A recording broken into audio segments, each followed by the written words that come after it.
Start recording. Okay, good evening, everyone, and welcome to Sipurei Maisis. We're learning Maisim Chiger. I believe this is the fourth shir that we're doing this particular Mahalach.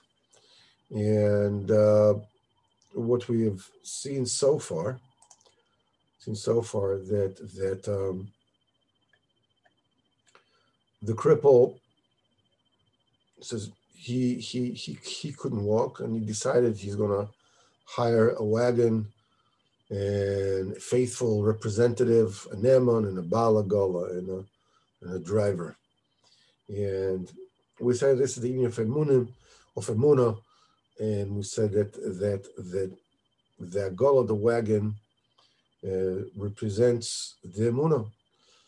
Agal Mishon Igul. Igul is Emunah. Emunah does not have a beginning, does not have an end. If you ask somebody who believes, you know why he believes, he cannot give reasons. Yeah, you can give all kinds of reasons like that, but you can give reasons to the other side as well. Emunah is you believe because you believe. You can get there from the svara. You can get there because, listen, it makes sense to believe. But ultimately, you believe because you want to believe. So the first tool is Emunah. And Emunah is the thing that takes the mitzvahs from here and get them to there. Like a wagon takes things from here to there. When a person does a mitzvah in this world, he believes the mitzvah goes up and rolls and get to where it needs to get. The Baal Agola, the driver, represents the tzaddik that shines, the person that brings into the person the makifim of the emunah. We all have, Baruch Hashem, a basic emunah. The Kodesh Baruch Hu, the Torah mitzvah is what we're supposed to do. This is what we're doing in this world. But there is a crust in this world. We are passing a state which is it's almost like a hypnotic state. We spoke about it a few times. The fact that we believe that we don't see. There's level upon level upon level of emunah, and the role of the tzaddik is to bring down to us, to bring in, to internalize the level of emunah and get into a person emunah on such a high level that a person can go from one madrega to the next. The ne'eman, of course, is the Kodesh Baruch Hu. That a person gives all his maisim and all his thoughts to Kodesh Baruch Hu should lead him to where he needs to go. And we said Vayisayim Leipzig. He went to Leipzig. This is a city where there was the fairs were there, the business were there, and we said that this is basically the mitzvah that this is coming to this world. The fair represents your reality in this world, and a person comes into this world in order to elevate the holy sparks that exists in this world. And it's a very important thing to understand, because we said that Rabbeinu says that when a person sees himself and he sees his shortcomings in avodas Hashem and social status and whatever it is that the person finds himself short of, Rabbeinu says that on the fact alone that the Kodesh Baruch Hu didn't make me a goy, didn't create me a Gentile, that's in itself a reason enough to dance for 7 years. And on the face of it, it seems a bit difficult, because when I feel like I don't measure up and I'm not making it, I'm not cutting mustard. Uh, the the problem is that the fact that I wasn't created a goy has nothing to do with me. Because Baruch Hu created me. So how's the fact that what Baruch Hu created me will help to alleviate my depression or feeling of failure? They have to do with what I have done or have not done. It's like you're talking apples and oranges. We said that the answer is that a person is put into this world, is born, a Jew is put into this world in order to be Mekadosh and Shemayim. To elevate Mitzvahs the Kedusha, to bring down the Or upon him into this world. And we said the fact that Kodesh Baruch Hu has made me a Jew, he's created me a Jew, is not just a technical statement. So Kodesh Baruch Hu created everything. He created the heaven and the earth and the sea and the fish and the cats and the dogs and everything else.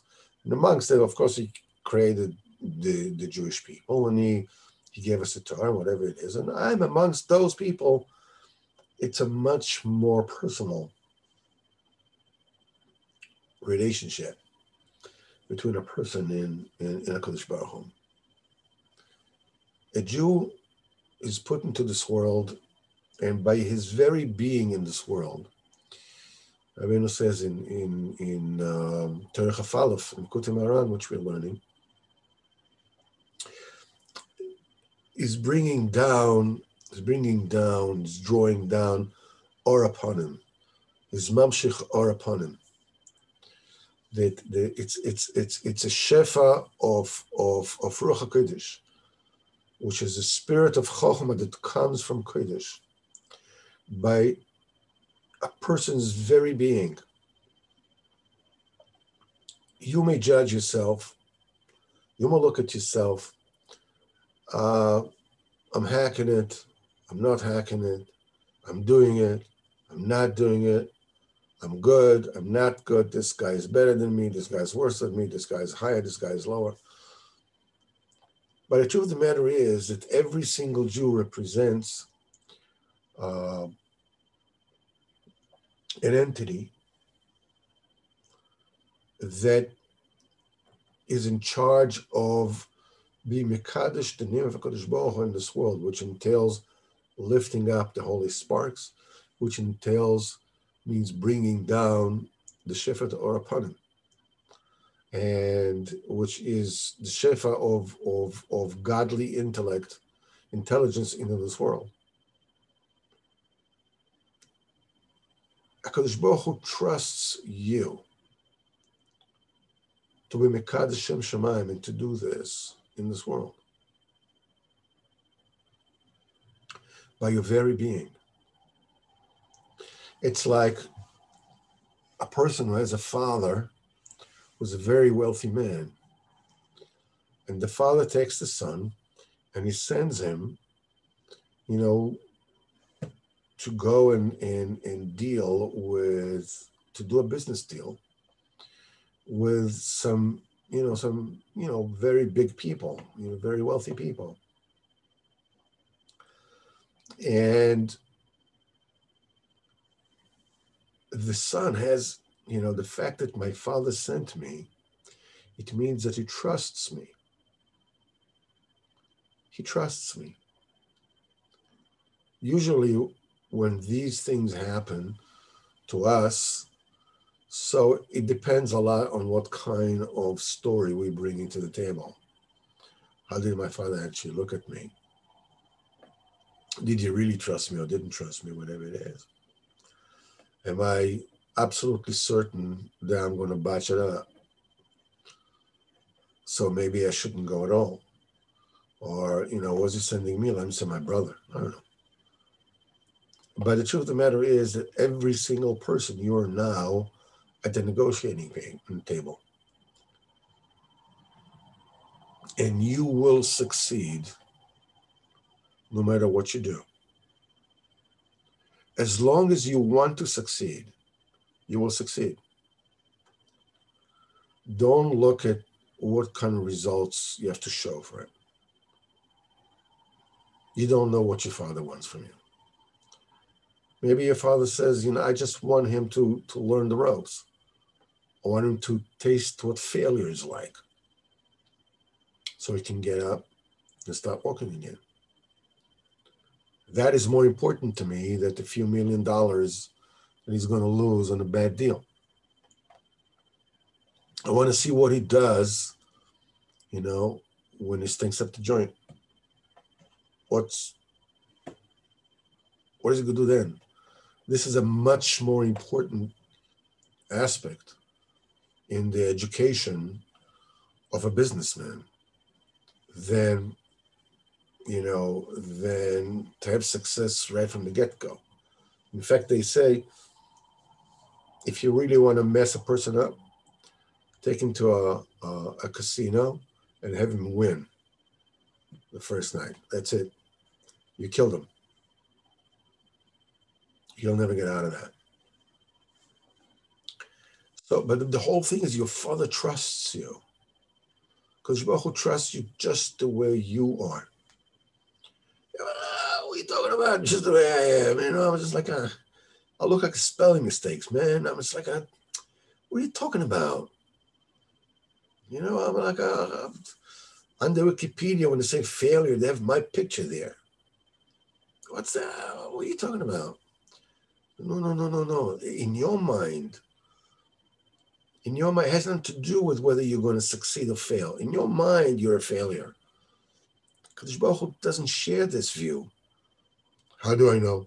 He sent you to this world. He made you a Jew. It's a personal mission. It's not, okay, listen, among all the Jews in the world, okay, so there's another one. I'm one of them. It's a technical thing. You made all the Jews, so Meli made me. No. It's a personal mission, Kadosh Baruch Hu, to you. There is no anybody else except for you. Everybody in the world, in your world, is a somebody else. And you're only to yourself. That's it. There's somebody else who is close to you, your father, your mother, your wife, your children. There's somebody else who's far from you. I don't know, Netanyahu, Trump, I don't know. And those in between, like in circles, whatever it is. But there's only you. As Rabbeinu says in Likutei Moharan, and you'll see the union of Chuppah, the union of Shiva Simei Mishte, and Lo Aleinu Avelos. It's all part of one thing of the preciousness of your existence as a living Jew in this world. Rabbeinu says it's enough to dance for 7 years. You're coming into this world to the fair in Leipzig in order to elevate the Nitzosos Akdusha. And it says, and the family said, when the family heard this, Utav b'neihem. So, this it's a good idea. Why should we sustain him? In other words, their way was not to go down into this world. That's not the way that they watered trees. But they spoke good about him. This was his way. Because the principle is that there is no way that you can actually come to the point where you expose the truth unless the people of the tzaddik get together and everybody's mechazik somebody else. And in the story it says, Vilvula od me'ot kedeshuchal inoga masa. They gave him more money so he can do business. They trusted him. They believed in him. The Vadakosh Baruch Hu will help him. And he will do whatever it is that he needs to do. It's also a remez that they say they lent him more money is a shpos das, is a bestowment of das and intelligence and more learning, because every single person has his own unique point. And when somebody lends somebody else his own nakuda, and he discovers another way in Avodas Hashem. When somebody gives a person his nakuda, he's giving him a derech in Avodas Hashem, a machshava, a kavona, or a nigun, or a hergish. And the idea is maybe you're going to do something better than I can. So go ahead, here you go. This is a very, very important nakuda. We are all chaverim, we're all friends. The thing is that there's certain things that I do better that somebody else does. And there's some things that each of you do that I cannot do, that the other one cannot do. The whole idea is that we give to one another our particular nakuda, and the main thing that we give is what they call the Yiddish fargining. You call it fargin. You give a good eye. Go ahead and succeed. What will happen if he'll succeed and then he'll start to become bigger than me? Bevakasha. Rabbeinu says that if a person sees that he himself is not succeeding and somebody else can succeed, and he says, all right, let me help him. If I cannot succeed, at least he should succeed. Rabbeinu says with this, he reveals the purity of his heart. It's not about me. It's not about me. It's about the Avodas Hashem. We are all together in this. We're all in this in order to serve HaKadosh Baruch Hu. If you can do something, b'vakasha, go ahead.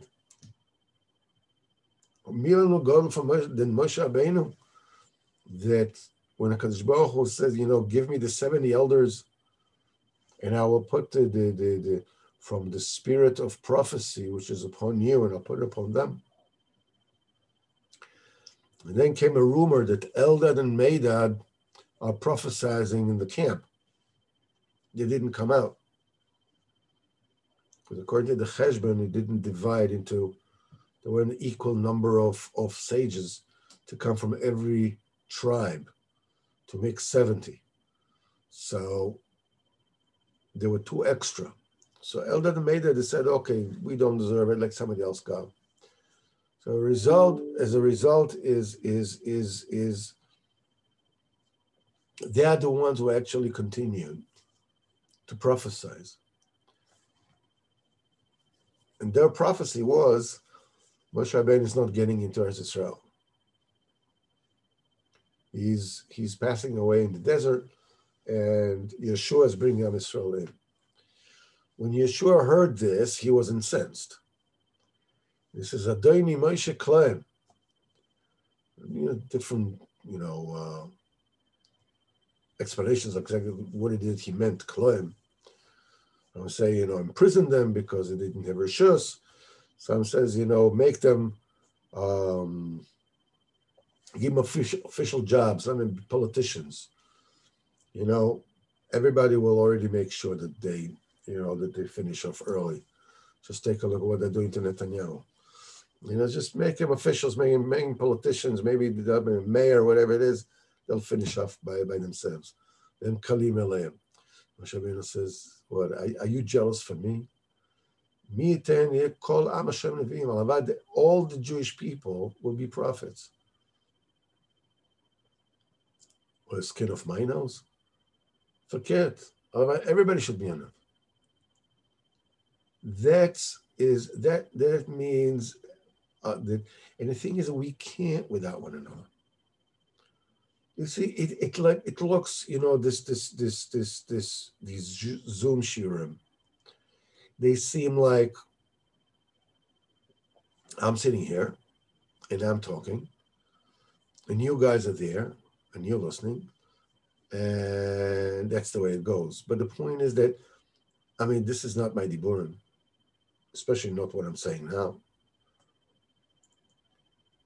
All the chidushim, all the ha'oras, all the insights are because we're together.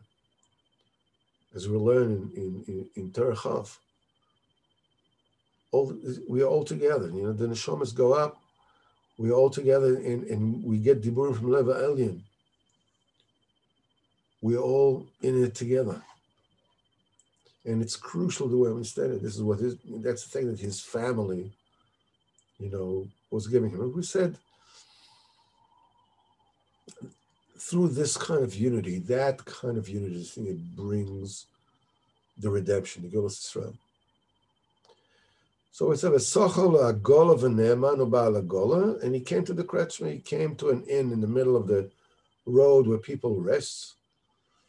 And that comes to say that you got to a certain level in Avodas Hashem. And the Naaman says, let's, the Naaman says, let's sleep here. And he didn't want. Rabbi says in Torah Memtes,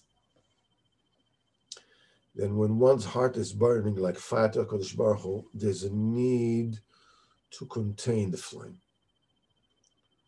And to think, what is it that I can do right now? An actual action with Poel. This is the Indian of sleeping in the Kretschmer. Let's rest. Let's tzimtzum adas, do something with Poel. And he didn't want. He would not listen to the faithful voice within him, because his heart was burning to get to a higher level and to come to a Kretschmer, to come to another Kretschmer and another Kretschmer, another level, another level.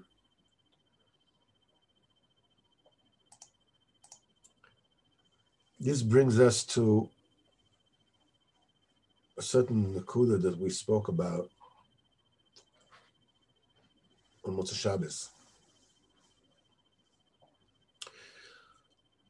The ins and outs of Avodas Hashem and life are inexplicably intricate. You have no idea when it is that you do wrong and when it is that you do right. When you're saying a lie. When you're acting without your shemayim. You're saying when you don't believe in Musachomim. You're saying when you're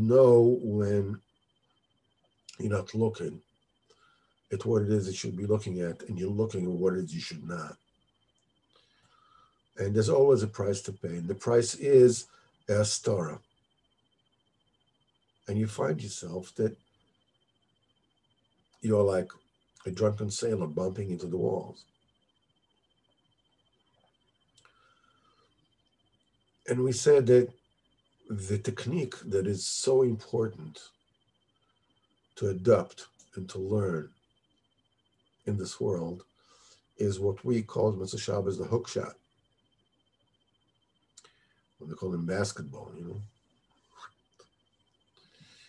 Because most of the time, things do not shine.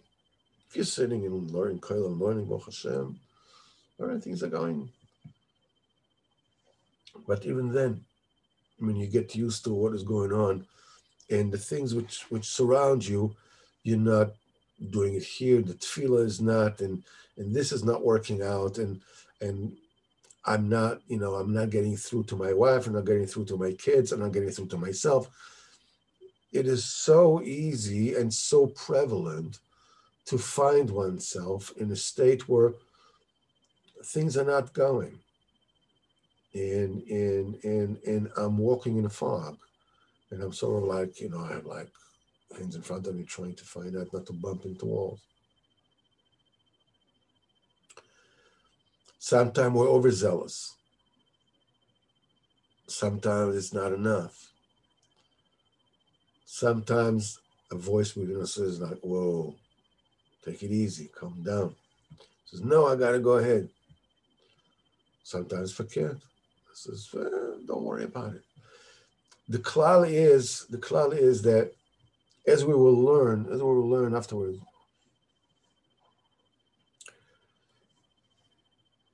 you have to spend a long time, the vast majority of your life, blindfolded. In the story, it says, he was stubborn. As the story goes, that he met the robbers, whatever, it seems like he was out of line. He did something that was not the right thing to do. But as the story goes on and on and on, without that, he would not have arrived to where it is that he needed to arrive. And then brings us to one particular point, which is the main point of Avodas Hashem. And that is that as Rabbeinu says, you have to be a great action in Avodas Hashem. You have to be extremely stubborn in Avodas Hashem. Rabbeinu says, Nikutan says, Da kitzrichim liot action godol be'avodas Hashem. You have to be very, very stubborn in Avodas Hashem. It's a very funny word. It was an action to be stubborn. I mean, couldn't Rabbeinu picked up a more dignified term? Maybe be very resolute, very firm. Stick-to-itiveness, like holding your course, consistent. It was action, stubborn. The stubborn was usually something that we equate with a mule, right? The mule stands, you want him to go, no dice. You're not going to move him. You're not going to move him. So why does Rabbeinu use this kind of crude word to say what it is that you need in Avodas Hashem? The secret behind this is something that we have mentioned a few times before, but we have to mention it again, again. There are two types. There are two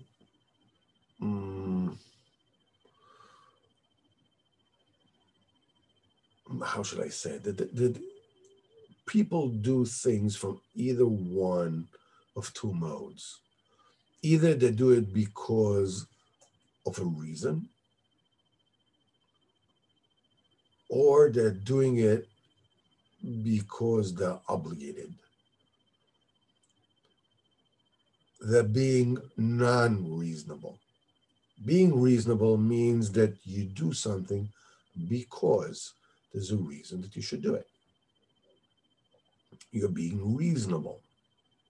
You're doing something because there's a reason to do it. It automatically stands to reason that if the reason is no longer there, you're not doing it. The reason why people do not succeed in anything is because they're reasonable. They're doing things because there's a reason. Whenever it is you're doing something, there's going to be a hurdle. There's going to be an obstacle. There are going to be problems, which are going to put your reasons, in question. They're going to test your reason. They're going to test your resolve. So there's a reason why you should do something because you really should do it, but there's another reason why you shouldn't do it. Maybe it's not comfortable, maybe it's humiliating, maybe it's whatever it is. So you can stop. But if you're doing something because you are committed, reasons don't make a difference.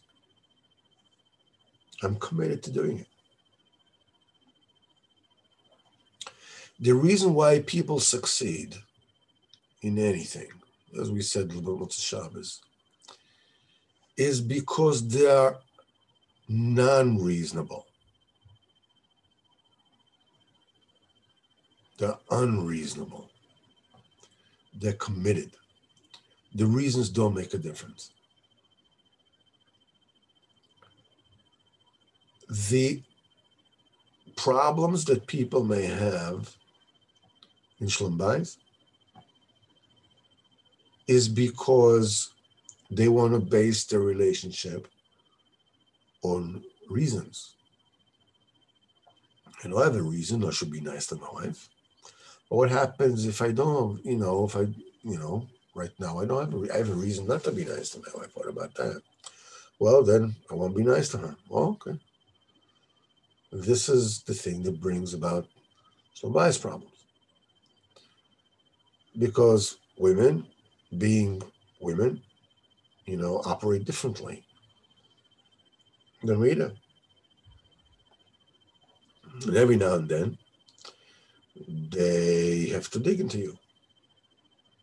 They do. So if you are being reasonable, and your wife tells you something that makes you feel really bad about yourself, as if you need more reasons to feel bad about yourself. So you freeze. You freeze. No, this is not. I didn't bargain for that. I didn't get married in order to be washed the floor with. I was a shmata. That's not for me. You feel resentment. So, according to who you are and what your nature is, you react. Either you put it down or you scream at her, or you retreat inside yourself, and she can just be standing outside of the bubble which you have created around yourself. And you can stand and look like she's somebody making noises and funny faces. Okay. I don't care. I'm not here. It's a very common thing. That's the way I used to do it when I was a kid, right? When the world became so noisy, I just shut myself in. And everybody was just doing all these noises, doing these funny faces, but had nothing to do with me. And I took this into my marriage. Same thing happens with children. But the minute that I realize that my marriage is not a reasonable proposition, it's a commitment proposition. So when my wife gives me the dickens and gives him the word for, it makes me feel really bad about myself. That's okay. What do you mean that's okay? What I feel right now is immaterial. The thing is that she has something, and I'm with her. I'm willing to feel whatever it is they feel, bevakasha, whatever it is. Why? Because she needs to talk to me now. She needs to dig into me right now.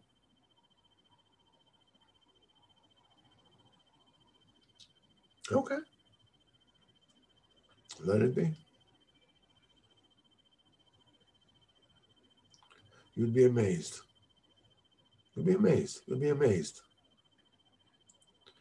Because if there's one person in the world that will recognize when you are being ambivalent, when you're being reasonable.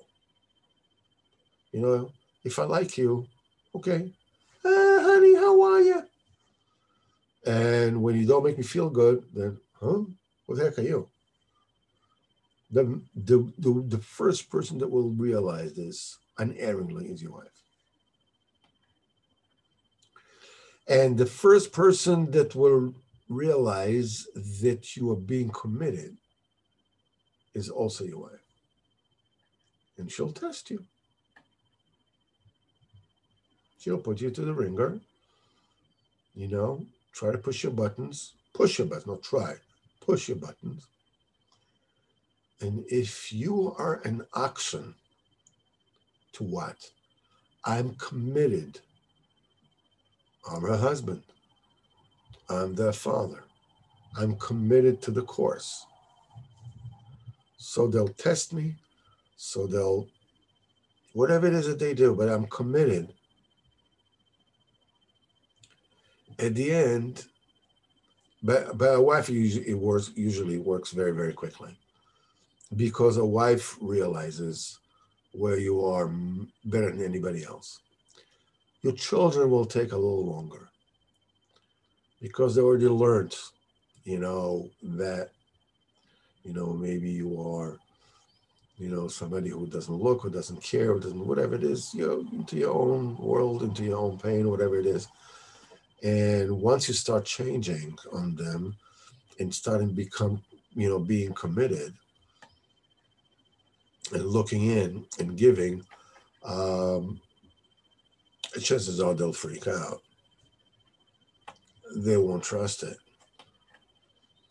In fact, to the point they'd rather you stick to being the quote-unquote monster that you used to be, because that means that that's the world I know. That's okay. That's what I know. Suddenly you're changing. You're becoming a good guy. You're going to become a committed guy. Yeah, a guy that, that puts himself second and says, as long as you succeed, as long as things are okay with you, b'vakasha. It takes time. It takes time. So what's going to happen with you in the meantime? The Mela says, "V'da ki tzrichim liot akshan godel b'avodas Hashem." You have to be incredibly stubborn in avodas Hashem. Your relationship with your wife is avodas Hashem. Your relationship with your children is avodas Hashem. Your relationship with davening is avodas Hashem. Your relationship with Torah is avodas Hashem. And above everything else, remember, you have to be incredibly stubborn, incredibly committed in avodas Hashem. And the tool to use, you have an ally, you have a Nema, you have a Kadosh Baruch Hu. And what you need to do is you need to use the hookshot. The hookshot is you're throwing tefillos after a Kadosh Baruch Hu. You don't feel who you're talking to.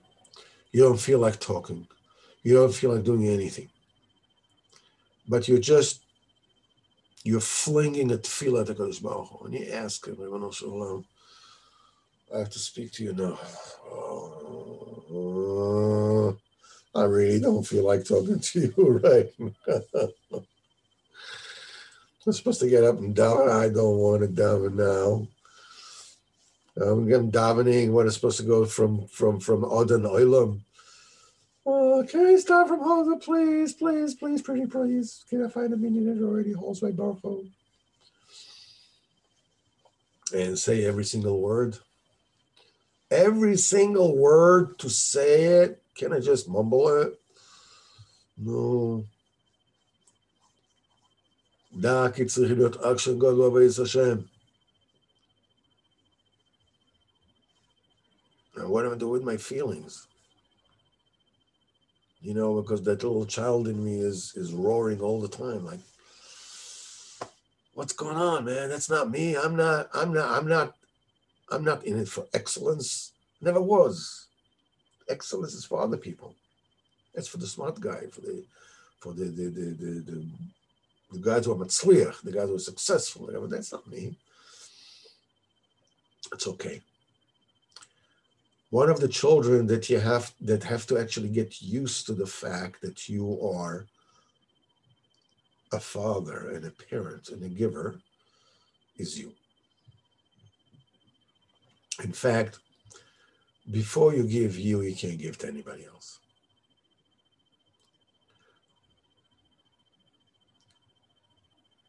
And the way to get there is to be committed.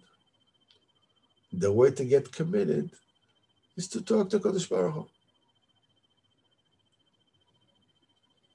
You know, in basketball, you're not supposed to walk with the ball, right? Because that's a trouble, right? Or whatever it's called. You understand? You can't walk. But when you go into the basket, you basically take 2 steps, right? You can't take 2 steps in basketball, right? You have to have a pivot foot that is planted. You can't just walk without dribbling. So how can you run to the basket? You already take 2 steps and you jump and you put the ball in the basket.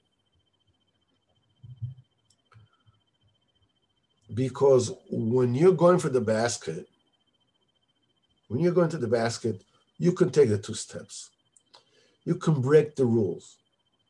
You can go for it.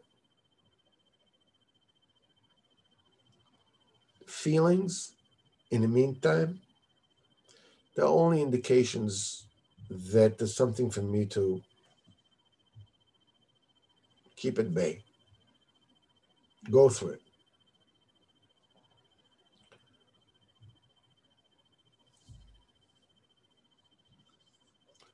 We are actually holding in a very significant point